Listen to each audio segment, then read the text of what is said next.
Using Arduino IDE or ESPhome for my future projects is the question. I know how to program in C++, and initially I was rejected by YAML, the programming language of ESPhome, because it looked very strange. It took me some time to understand the difference. Time you can save if you stick with me to the end. One thing I can promise, it is a lot of fun if you get the hang of it. Grüezi YouTubers, here is the guy with a Swiss accent, bringing you a new episode with fresh ideas around sensors and microcontrollers. Remember, if you subscribe, you'll always sit in the first row. This video is for people familiar with the Arduino IDE, ESP32 and C++. It is not an introduction to how to use ESPhome. You find many other videos on this topic. What you will find is beyond copying an example into a YAML file. Therefore, in this video we will understand the fundamental difference between C++ and YAML. Understand how ESPhome's YAML works. Look at the basics of YAML with a focus on ESPhome. Learn the most important components. Create a few examples to compare the effort between an Arduino and an ESPhome project. Go through the advantages and disadvantages of ESPhome versus Arduino IDE. And finally, you will get my verdict. Let's start with the fundamental differences. A typical Arduino project has a setup and a loop section. It starts from the top and proceeds statement after statement to the end, where it loops back. Easy to understand and follow because there is no concurrency. Things do not happen in parallel. An extension to this programming style was the tasks introduced with FreeRTOS in video number 381. In reality, there still were 1 or 2 cores, but tasks looked like they ran in parallel. This was a big help if you wanted several things to run independently from each other and in parallel. The real-time OS took care of the task scheduling. ESPhome is much more similar to RTOS than to the one statement after the other of C++. That is the most important learning I had to make. By the way, ESPhome still creates a Platform I/O project with standard C++ code, just not visible to the ordinary user. We will later have a look at this code, and I promise you will be surprised. So let's look at a simple YAML file to understand what it means. We start with some definitions, like the name and the board. The board is part of the YAML code, and so is the framework. One word about the framework. We still can use Arduino, but I suggest using ESP-IDF because Espressif better supports it, and frankly, you do not have to bother because ESPhome covers all the details. Next come lines like logger, API or OTA. No setup, loop or main. What do they do? Logger writes logging messages either to serial or via Wi-Fi. You decide where you want to see it later when the project runs. API integrates all the buttons, switches and displays into Home Assistant. OTA makes sure you can update firmware over the air. You see, these tasks have to run in parallel, and all of them contain a setup and a loop part. And they are independent of each other. To show you what I mean, I can shift this part to the end of the YAML file and everything works the same. Sequence is not important on this level in YAML. The faster you learn this part, the easier it is for you. We will later see how we can introduce programming logic. As with Python, indentation is essential. I'm pretty sure you will learn this the hard way as I did. Wi-Fi, AP and web server behave precisely the same way. They provide functionality to our project. Because these components are the same for most projects, ESPhome inserts them automatically when you create a new project. I changed these definitions a bit to fit my needs and insert them in the beginning of my projects. Reading through this initial file, we can already learn two basic YAML concepts: the key value pairs and objects. Most lines are key value pairs. Board ESPdef or type ESPIDF are examples. Sometimes a key is sufficient, like here. Wi-Fi has a few more lines that obviously belong to it. They have to be written below and are indented by 2 spaces. Together they form an object, also called a component in ESPhome. The same goes for AP, where we define the SSID and the password of the captive portal opened on 192.168.4.1 if something goes wrong. You see the functionality of Wi-Fi Manager in one object. Cool! We can now save and install this code on one of our ESP32 boards. What do you think will happen? First, ESPhome accepts the configuration, compiles a lot of code and uploads it wirelessly. Then it logs everything again wirelessly. Finally, Home Assistant discovers our new device. All done with these few lines of YAML code. Can you imagine how much time this would have taken in the Arduino IDE? And there was no testing needed. It just runs. A big time saver if you want a Wi-Fi connected board that can be managed remotely.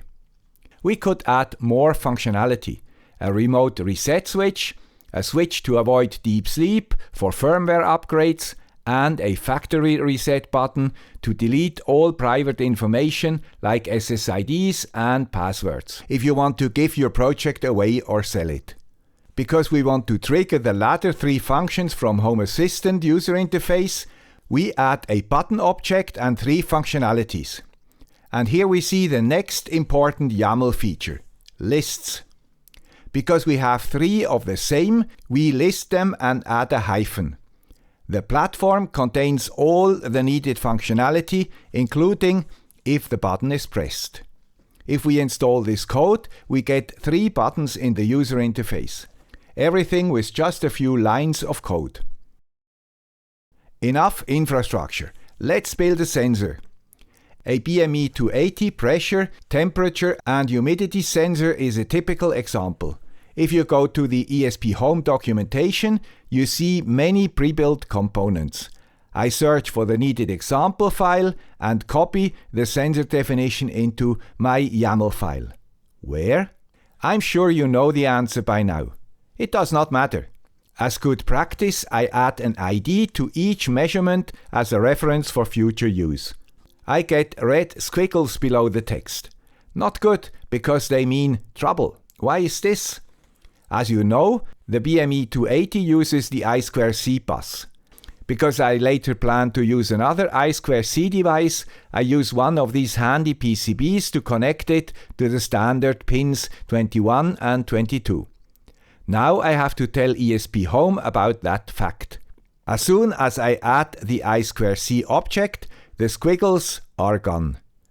Watch this line. Scan, true. We will need it later. After installing the new code, we see the 3 sensor values in Home Assistant, but unfortunately with unknown values.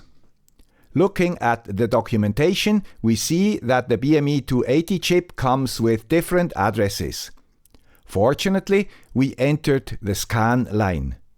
Now we wirelessly can connect to the log and see that its address is 76, not the 77 default value. If we add this info, the sensor works. Cool! A free of charge I2C scanner is also built in. Very handy. Now we want some output. LEDs are always a good example. So I add 2 of these pre-manufactured ones. They are very handy for experiments because they have a built-in resistor for 3.3 or 5 volt. Again, I have to tell ESPhome where I connect them. Output is the correct component for that purpose. we add a list of GPIO pin definitions with a dash in front. After the upload, there is no change in the Home Assistant display. What is lacking? We have to add some functionality. Switch seems to be the correct component. Again, we copy the example and adapt it to our needs. Because we already defined our LEDs, we can reference them. Now we get the switches and can toggle the LEDs from Home Assistant. The BME 280 sensor is not affected and works in parallel, as promised in the introduction. Perfect. We were able to add a second component without caring about the first one. Now it's a good time to look at the Arduino code generated by ESPhome. It is part of a standard Platform I/O project. Unfortunately, I do not know how to access it inside Home Assistant, so I had to set up a standalone ESPhome, which is perfectly possible if you do not want to use Home Assistant. Then you could use MQTT to transfer the data to Node-RED, for example. The file has a few definitions, such as button, sensor or switch, as well as our BME 280 and GPIOs. Then setup starts and goes on and on and on. Finally, we arrive at loop. What a disappointment! Only one statement, app.loop. This shows us what we discovered before. Everything is predefined in setup and only called inside this app loop. Very similar to an RTOS sketch. No sequence is visible to us. This is perfect for our current applications, where the sensor and the LEDs are completely independent. But how can we create a sequence? And how can we execute something 10 times, for example? Not evident at this moment. So let's return to our YAML file and add an OLED display. Fortunately, we already have the I2C component defined, and we can add the example file from ESPhome. But this one only displays a text. How can we display the values from our BME sensor? I had no clue, and I did what I recently always do if I have no clue. I asked ChatGPT, and really it helped me with a proposal. Because we already have the sensor, we only need the display part. It introduces another ESPhome YAML concept, lambda functions. Everything behind this pipe character is pure C++ code. These 3 lines display the temperature, humidity and pressure on the OLED. I adapt it so it uses the IDs of our sensor. Then I have to add the font component and upload the appropriate arial.ttf file to the ESPhome/fonts folder. That can be done in the file editor with the upload file button. Now we can have a local display in addition to Home Assistant. Very nice. The app loop has to run very often so that we do not have a visible delay between the measurement and the display. If we look into the log file, it seems the display is a bit slow. At least ESPhome informs us about this fact. The display is connected in parallel to the BME 280 sensor as foreseen when I added the PCB. To show you how we can implement logic, I want to influence the blue LED with a button and a switch. If the mode switch is on, the button toggles the LED. If the mode is off, the button does not work. Again, ChatGPT helped with a YAML file. Let's check if it works. Really, the LED toggles if the mode switch is on, and does not toggle anymore if the mode is off. Looking at the YAML file, we see that the logic is added here. In ESPhome it is called automation. We can trigger on press and execute actions if a condition is met. The syntax of an automation consists of 2 parts. A trigger like on press. You find a ton of other triggers, often specific to components. The LVGL widget, for example, has this list of triggers. Actions like switch toggle. A ton of actions exist. They are divided into common and component-specific actions. Important for C++ programmers is that if then else, repeat, while, and wait are also actions. So we have nested actions in this example. Because we could have more than one action, they usually start with a hyphen, which indicates a list. As an example, we can add the green LED to the blinking. Automations are different from components executed in sequence like a normal program. But they are inside a particular component. All other components still are executed in parallel. The last part of YAML we will cover today is scripts. They are very comparable with functions in C++. Let's transfer the logic into a script named toggle LED script. Then we just have to call it from our trigger. But now we have a problem. As said before, all components are executed in parallel. What about the script? It is not executed until called. But wait, is this all? A script, like a function, can be called from several components. This is no problem in a sequential program. But here, several components could call the same script in parallel. To solve this problem, you have to choose what happens in such a case. You have the following possibilities: single, restart, queued, and parallel. Single is the default. You see, the parallel execution of components simplifies a lot, but makes a few things harder. Before you get my verdict, I want to repeat what we have covered and add a structure. ESPhome YAML is a collection of components. The sequence does not matter. Most lines consist of key-value pairs. Components include all needed functionality to, for example, handle Wi-Fi, logging, or connecting our device to Home Assistant. Sensors are the most significant family of components. But you find a lot of others, like number or text components, up to wireless or media player components. Additional key-value pairs can influence the behavior of components. They sit indented by 2 spaces below the component header. Lists of similar things are marked by a hyphen. Logic is called automation. It consists of triggers and actions. Very important. If then else or repeat are also actions. They usually work with conditions to steer the behavior. Automations sit in a component and are executed sequentially like a C++ program.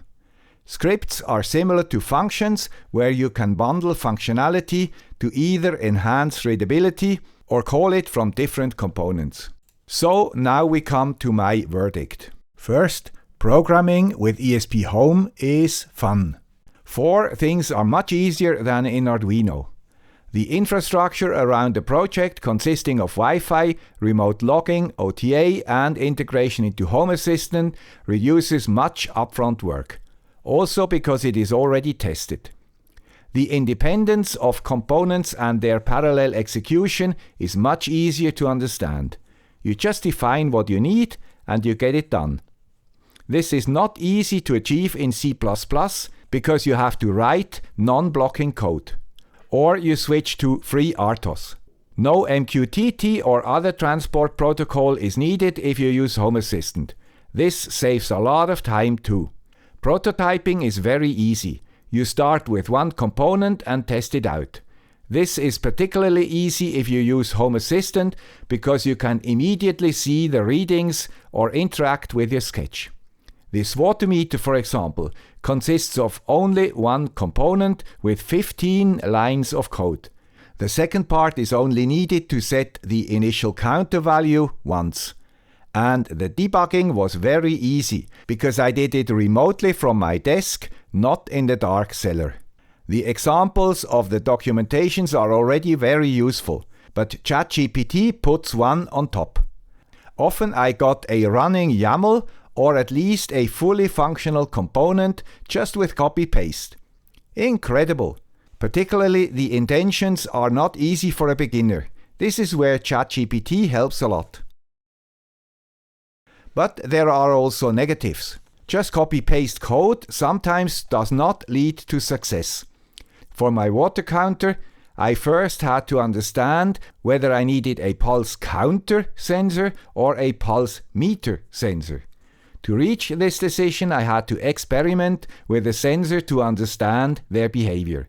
That can cost a lot of time. Often it is not obvious how to solve a problem, and you must search for solutions. This API to set the initial counter value is a good example. Who would think that we need an API for this task? Fortunately, I found the solution somewhere in the examples. The documentation has lots of details. However, it was not easy for me to understand the overall concept. This is the main reason for the video. Where will I use ESPhome in the future? And where will I stick with the Arduino IDE? For all sensor and home assistant related projects, I will definitely use ESPhome.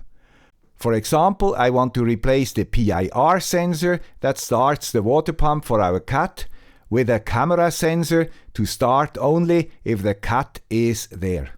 It took 22 lines in ESPhome to create a webcam with an ESP32. I plan now to connect it to a detection software in Home Assistant.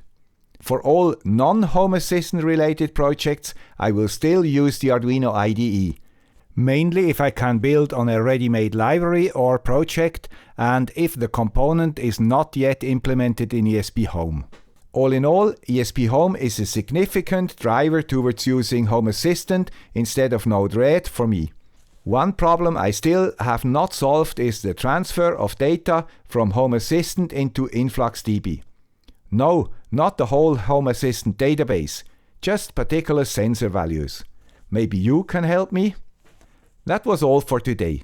As always, you find all the relevant links in the description. If you found this video useful or interesting, please support the channel. Thanks for watching and see you in the next video. Bye.